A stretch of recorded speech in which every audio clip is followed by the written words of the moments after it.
Bag से भी अच्छी है। बैग कोई तुलना ही नहीं है। Thank you sir, Thakur ji का है ना इसलिए अच्छी है वो। जी अच्छा,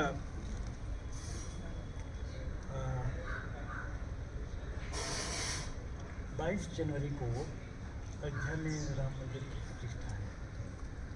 किस रूप में देखते हैं इसे? क्या बदलाव होगा इसके बाद? देश में कुछ बदलाव आएगा या बदलाव ऑलरेडी शुरू हो चुका है?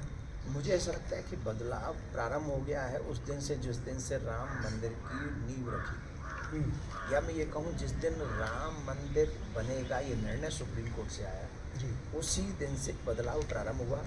आज युवा सनातनी राम को जानना चाहता है, आज राम के पदचिन्हों पर युवा चलना चाहता है, और वो युवा कोई भी देश में नहीं विदेशों में भी। राम एक ऐसा जीवंत चरित्र है कि वो जितना उपयोगी त्रेता युग में थे उतने ही उपयोगी आज भी हैं। जी तो इसलिए मुझे लगता है कि राम जी के आने से पूरा एक माहौल बदल गया है और एक बहुत बड़ा बदलाव हम आगे भी देखेंगे।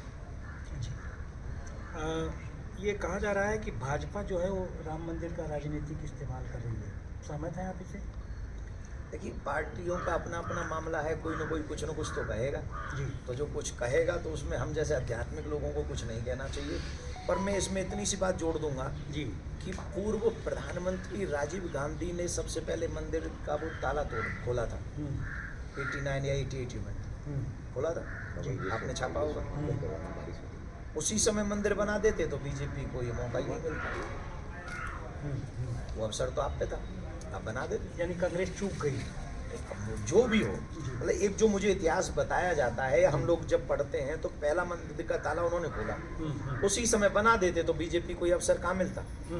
और अब जो वो कर रही है तो फिर उसका लाभ, उसका श्रेय तो उसी को मिलेगा।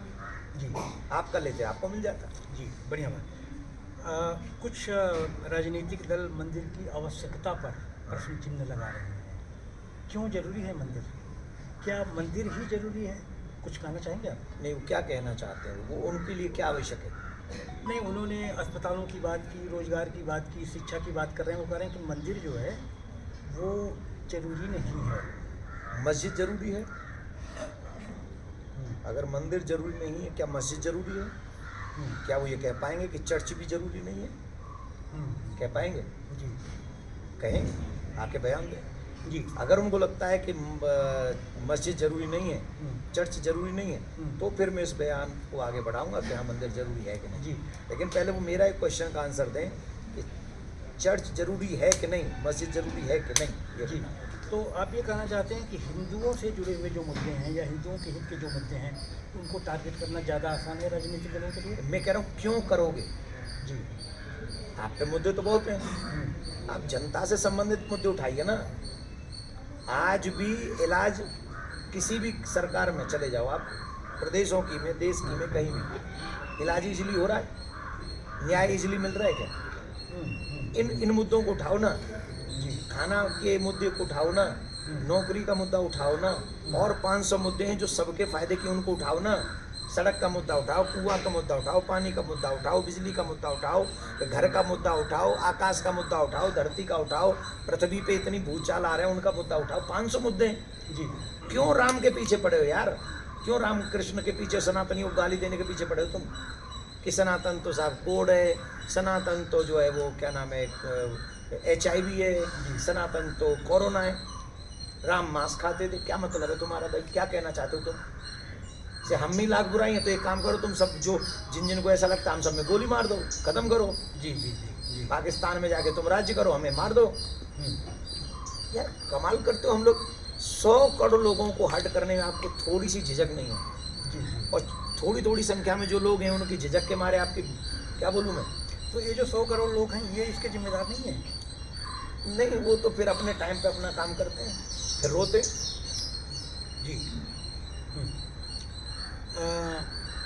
आपने अपनी कथा में कल या परसों कहा था कि धर्म का दिखावा नहीं होना चाहिए, धर्म जिया जाना चाहिए। हाँ, क्या धर्म का दिखावा बढ़ रहा है?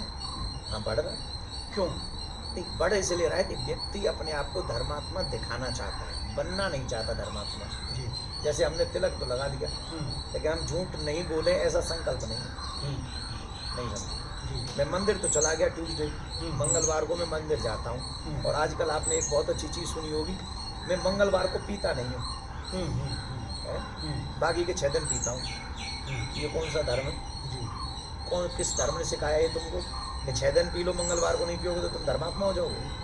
बढ़िया। धर्मात्मा तो कभी नहीं पिएगा, जी जी बिल्कुल। धर्मात्मा तो मांस कभी नहीं खाएगा, धर्मात्मा तो स्मोक कभी नहीं करेगा। जी जी मेरा मीनिंग वो है जी कि आप धर्मात्मा दिखो मत, आप धर्मात्मा बनो।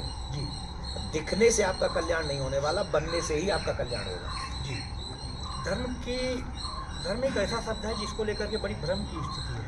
इसके बारे में सबसे ज़्यादा कहा जाता है, सुना जाता है, प्रवचन कथाएं होती हैं, लेकिन धर्म फिर भी समझ में लोगों के नहीं आ रहा है। धर्म की कोई सरल परिभाषा दे दीजिए ना। अच्छा करो वही धर्म है, बुरा करो वही अधर्म। जी परोपकार है पुण्य है, पाप है परपीड़नम। दूसरों को सुख देते हो तुम सबसे बड़ा धर्म कर रहे हो, दूसरों को दुख देते हो इससे बड़ा पाप नहीं करते। वाह जी, बहुत बहुत अच्छी बात कही आपने। और सत्य बोलो ये धर्म है, जी क्रोध मत करो ये धर्म है, माँ बाप की सेवा करो ये धर्म है। ऐसे तमाम धर्म की सीढ़ियाँ अलग अलग हैं। स्त्री के लिए धर्म अलग है, पुरुष के लिए अलग है, बेटी के लिए अलग है, बेटा के लिए अलग है, बहू के लिए अलग है। तो धर्म वो जिम्मेदारियाँ धर्म के रूप लेती है ना फिर जी। लेकिन सबसे बड़ी बात है किसी को दुख मत दो और अपने लिए बुरा मत करो। जी मदिरा पीते हो तो आप बुरा करते हो, मांस खाते हो तो आप बुरा करते हो, अपने लिए करते हो। जी तो इसलिए धर्म के बताए हुए मार्ग पर चलना चाहिए। धर्म है जो सबको सुख दे, जो तुम्हें भी सुख दे, किसी को दुख न दे। बढ़िया बात। महाराज जी, कुछ कथावाचक ऐसे हैं जो पर्चियाँ खोल रहे हैं, भूत प्रेत झाड़ा फूका कर रहे हैं, उनको दूर भगा रहे हैं। आप नहीं, जिस प्रश्न का उत्तर आप न देना चाहें, देखिए मैं जानता हूँ और मैंने आपको खूब